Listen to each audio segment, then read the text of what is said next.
Hey guys, hey girls, welcome back to Cyber Coaching with me, your cyber coach Lee Reed from thekeeper.co.uk. Today we're back to stretching and yoga and we're on part 4.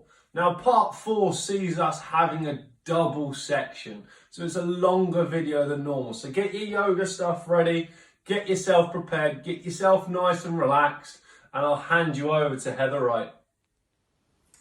Hello, I'm Heather Wright. I'm here to teach you your third series of hips for your Yoga Bites session for Lee Reed, your cyber coach at thekeeper.co.uk. This series we're going to be on a low level, so all groundwork. This is quite good to do probably after you've worked out. You will need either blocks, cushions, or books, something like that. So we're going to start off in a child's pose. You can either have your knees apart or completely together, sitting on your shins and having your feet, the tops of your ankles, nice and flat on the floor. I'm going to walk forward. This is called child's pose, but actually it's extended child's or swan pose. And what you want to try to do is reach your hips back and down towards your heels, and then drop your forehead to the mat and stretch your arms long. At the same time, you're going to press your hands down and roll your biceps towards the sky, which should open your armpits. This is a really deep stretch, not only for the hips, but also for the back and the arms. And just stay there for 2, 3, 4 breaths. Breathing, trying to breathe into the lower back where your sacroiliac joint is. So right where the pelvis meets the spine. And keep sending your bottom down to your heels.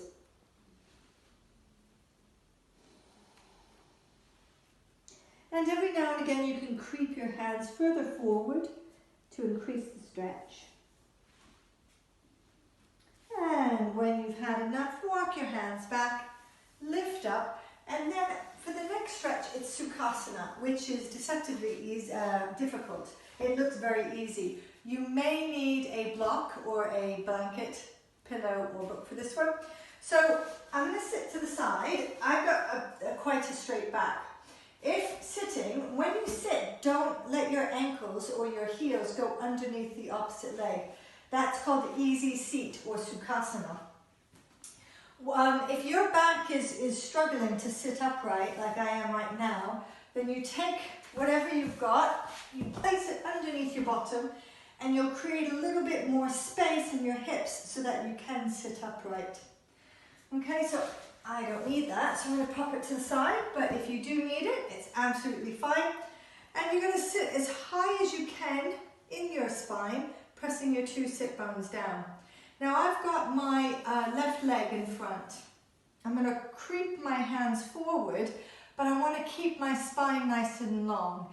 So now I should have a diagonal spine. I'm still reaching my sit bones towards the floor, anchoring them down, and I draw my chest forward and my head lifts up on the same trajectory that my spine is on. If this is as far as you want to go, that's fine. If you can go further, place your forearms down and walk yourself forward.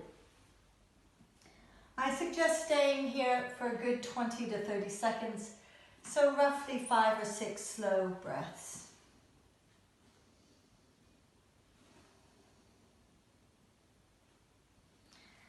And then walking up and changing legs. So this time my right leg is in front. Note that my heels are not tucked under. I walk forward, stretching my spine, palms down, curl down, and stretch away. Now, I didn't do this on the first side, but you can do this on both. If you want to increase the stretch and include the stretch in your quadratus lumborum, you can keep your hips anchored and twist towards one leg, having the hands down on the ground, framing that leg. Or you can walk towards the other side. That's just a little added bonus. And just because I hate to be uneven, we're going to do the other side. So I'm going to anchor my hips down, framing my right leg with my 2 arms, walk towards the center, other side. And then I'm going to come up. From there, I'm going to windscreen wipe. So I'm going to sit back slightly, drop my knees together, my feet are wider than my hips, and then I'm just going to allow them to roll side to side. Dead easy, but if you have the feet out a little bit wider, you can feel this rotation, the hip in the ball and socket rotation in the hip, much better. So we're just going to do that for a moment. Good. And then from there, I'm going to lengthen down. Now there's two different options. The first option is a bit more active, the second one is passive. This is semi-supine. From here, to open up the front of the hips, I'm going to press into my feet and lift up my tailbone. Then I'm going to walk my hands underneath me slightly, and my hands can touch my feet. That just means you're engaging a little bit more. I'm going to lift my chin and nose to the sky. Make sure that the back of your neck is not pressing down. And then from here, I'm going to lengthen my thigh bones towards my knees.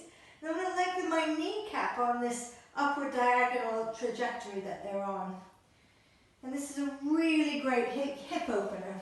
If your hips are super tight or you're feeling super tired, take a couple of blocks, place it on your pelvis, and then lengthen both legs. This is quite a relaxed, chill out one. And then you get a lovely opening in the front of your hips here. And then if you want to add a bit of an opening across the chest, you can lengthen your arms like goalposts. And the more you relax, the more open your hips will become. I'm going to remove the block. The next stretch is an easy one. We did this in the standing poses, but I feel like it's better lying down. And it's really simple. It's just knee to chest. So if you relax everything except for the hands, interlace them, allow them to pull the knee in. Make sure that your shin is in line with your thigh at all times. And then relax both hips down, particularly the one you're pulling up. It's another great hip stretch, which is again quite accessible for everybody. And the other side. And then from here, we're going to do figure of four, which I'm sure you all do. We did this one, I think, standing up. So I've crossed my right leg over my left shin. You want to keep your tailbone lengthening towards the floor and then pull your belly button in so you don't round the pelvis up, because that negates part of the strength of the stretch in my mind. And then I'm going to peel open that right leg as I draw the left leg in. And make sure that the shin and the foot are in line with the knee. Other side.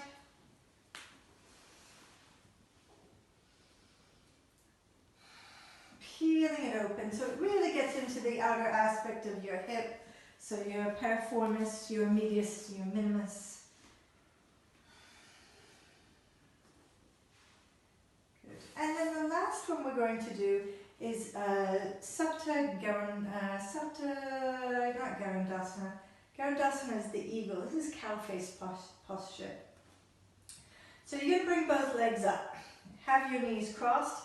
Have your feet winging out. These are supposed to be the cow ears. I don't know how they got that, but they have. You're going to hold on to the opposite leg. And I wrap my thumbs around to help me with the purchase of the leg.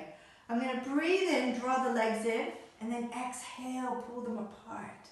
And you should feel this in the outside of the top hip.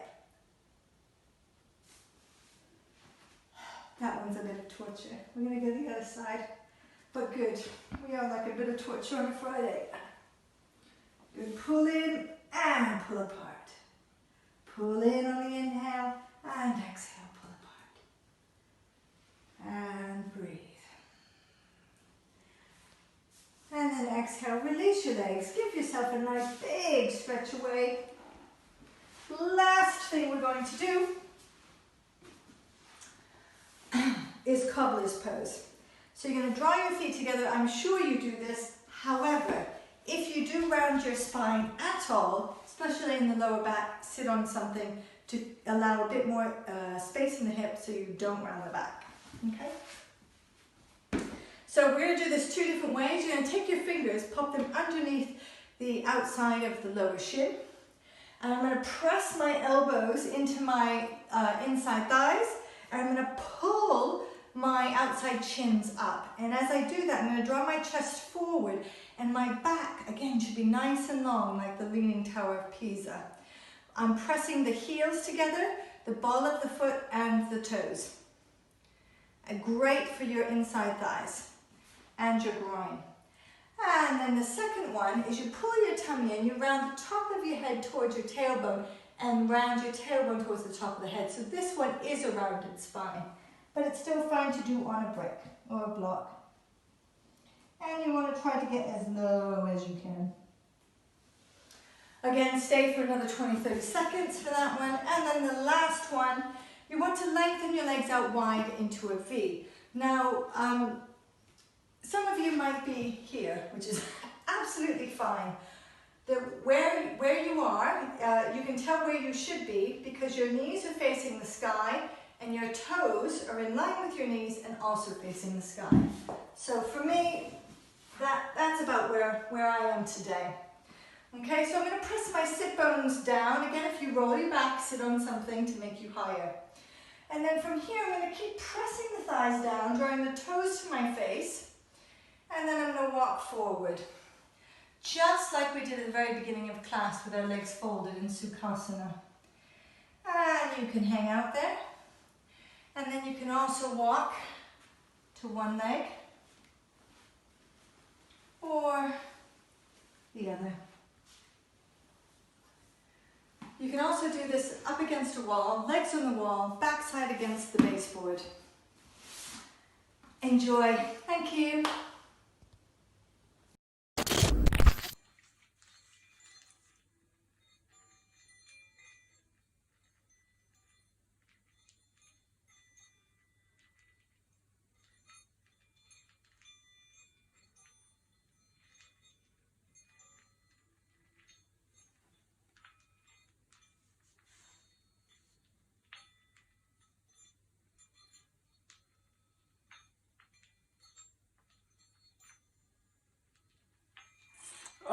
You guys are waiting on your hashtags. My bad. I hope you guys enjoyed the section today on stretching and yoga. Your hashtag for today is hashtag find yourself. Guys, girls, hope you have a lovely week. I'll see you tomorrow for question and answer.